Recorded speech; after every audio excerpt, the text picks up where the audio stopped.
How do you stand out and make money as an ID, an instructional designer? We have 3 steps that guarantee you a job in this great economy we got going on. What do we got, Hector? We are e-learning partners, and welcome, where we are providing you content every single day. Every day. Every single day. Not every day. And we are here to simplify your e-learning so you can focus on the most important part of your e-learning program and online course, which are your learners. And that's why we have a free masterclass. It's below. Check it out. It's a surprise. You're gonna have to go figure that out yourself. So I'm just kidding. It's all about how to define your learners so you can become an even better instructional designer. If you're an ID, take the masterclass, steal all of our concepts, you'll be rich. Here we go. That's all you actually have to do. But how do you make money? Number one. What you're going to do is master how to create LTSs, learner transformation statements. If you don't know what that is, check out our free masterclass. You'll learn exactly what it is. Tell us what it is, Hector. It is just in case the they don't learner's do that. journey in a nutshell.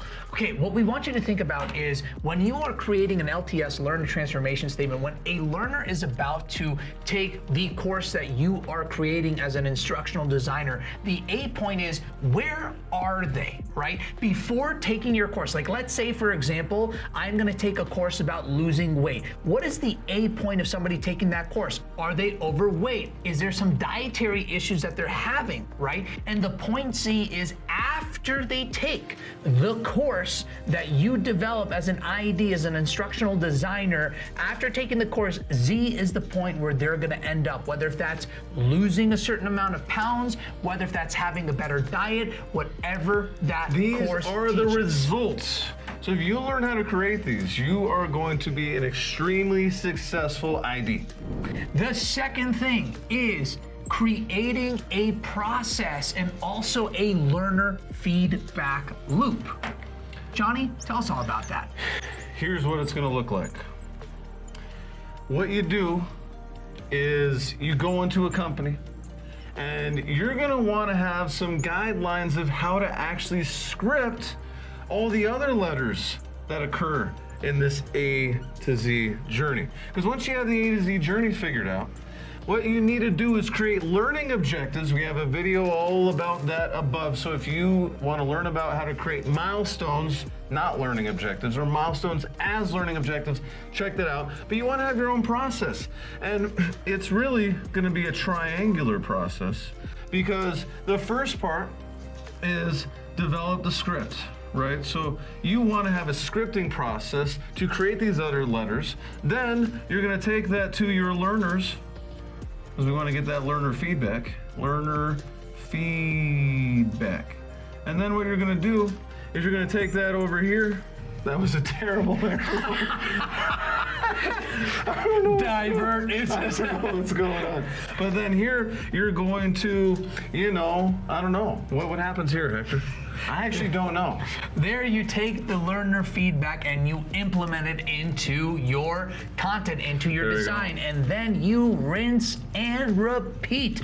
Remember, as an ID, if you want to make money, you cannot walk into a company without a process to follow. You can't go in there with the guess it strategy and make it in the moment strategy. We're not saying to take away that amazing creative mind that you have. We're not saying that at all. You need to have a process to follow, because that to the customer is value. This ID knows a process to follow to make sure that not only do they create amazing content, but it's content that the learners love, because we have a feedback loop of the learner. Exactly. And as Hector said, you script, learner feedback, build content, script more based on that learner feedback, rinse and repeat, build content.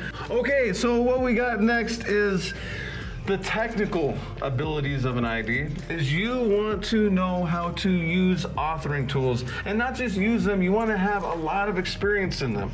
But why is this number 3, Hector, and not number 1?